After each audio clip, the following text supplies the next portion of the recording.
He was found dead on a beach. No ID, no wounds, no witnesses, just a scrap of paper hidden in his pocket with two haunting words. Tamam Shud. It means ended. But for investigators, the mystery was just beginning. This is the Tamam Shud case, and you're watching the Cobweb Chronicles, where forgotten mysteries come alive. The morning of December 1st, 1948, broke cold and grey over Somerton Beach in South Australia. At around 6:30 a.m, a pair of locals out for a stroll noticed something unusual. A man slumped against the stone seawall, his head resting on the ledge as if he were merely asleep. He was impeccably dressed for a man on a beach. A brown double-breasted suit, a crisp white shirt, a tie and perfectly polished shoes, all without a grain of sand on them. There were no signs of a struggle, no apparent violence. He simply looked out of place. Police were called to the scene, but the mystery only deepened. The man carried no wallet, no identification of any kind. All the labels on his clothing had been meticulously snipped away, a deliberate effort to erase his identity. His pockets, however, were not empty. They contained an unused train ticket to nearby Henley Beach, a bus ticket from the city, a packet of juicy fruit chewing gum, some matches, and 2 combs. It was a collection of mundane items that told a story of recent movements, but gave no clue as to who he was or where he came from. Then, during a more thorough examination, investigators found something else.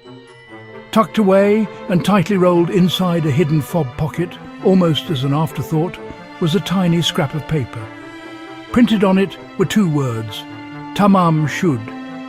The phrase, a specialist later identified, was Persian for "it is ended" or "it is finished."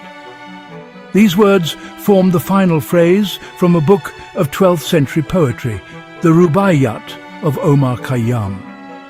The scrap had been torn from the final page of a very specific, rare edition. The discovery shifted the investigation from a simple, unidentified body to something far more complex. Was this a suicide note? A cryptic message? The final piece of a puzzle no one even knew existed? The police now had a clue, but it led them down a rabbit hole of ciphers, secret codes, and wartime espionage. The man on the beach was gone, but his story, it turned out, was far from finished. The investigation seemed at a dead end. Then a breakthrough. A local man presented police with a copy of the Rubaiyat of Omar Khayyam, found in his car. Investigators noticed a page was torn out. When they compared it to the paper from the dead man's pocket, the tears matched perfectly. This was the book from which the mysterious Tamam Shud slip had been torn. The book held more secrets. On the back cover, faintly penciled, were 5 lines of capital letters, a cipher. The code was sent to top cryptographers, but it remained stubbornly unbreakable. To this day, it has never been deciphered. The most enduring theory is that the Somerton Man was a spy. The Cold War was heating up, and post-war Adelaide was not the sleepy city it appeared to be.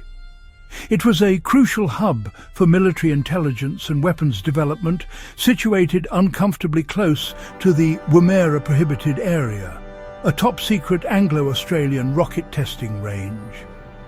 In this high-stakes environment, espionage was a deadly reality. The copy of the Rubaiyat, a book of poetry, was known to be used by intelligence agencies as a one-time pad for creating and deciphering unbreakable codes. Could the strange inscription in the back have been his final unsent message, or a key he was meant to receive? The idea is tantalizingly plausible. Others suggest a far more personal tragedy: suicide. Yet the official autopsy found no trace of poison in his system, a fact that has puzzled investigators for decades. However, forensic science in 1948 was not what it is today. Certain fast-acting poisons, like digitalis or specific barbiturates, could have been administered in a way that left them virtually undetectable after death, mimicking a natural cardiac arrest. But this explanation raises its own difficult questions. If his goal was simply to end his life, why the meticulously removed clothing tags, the abandoned suitcase, and the cryptic clues left behind? It seems an unnecessarily elaborate exit. Then there's the theory that binds the mystery to a local woman, Jessica Thompson. She lived near Somerton Beach, and when shown the plaster cast of the man's head, had a visceral, near-fainting reaction, though she denied knowing him. Many believe she knew him intimately, and that her son, Robin, may have been his. Decades later, this theory gained astonishing new ground. DNA tests, conducted by researchers using hairs found trapped in the death mask, revealed that Robin and the Somerton Man shared extremely rare genetic markers on both their maternal and paternal sides, making a close family relationship a statistical near certainty.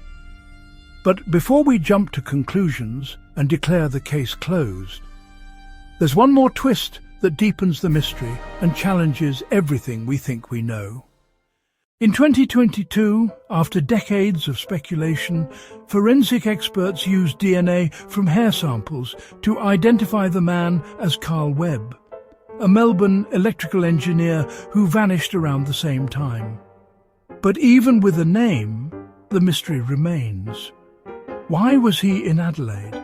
Why the cryptic paper? And what was his connection to Jessica? The case may be solved on paper, but the story still feels unfinished.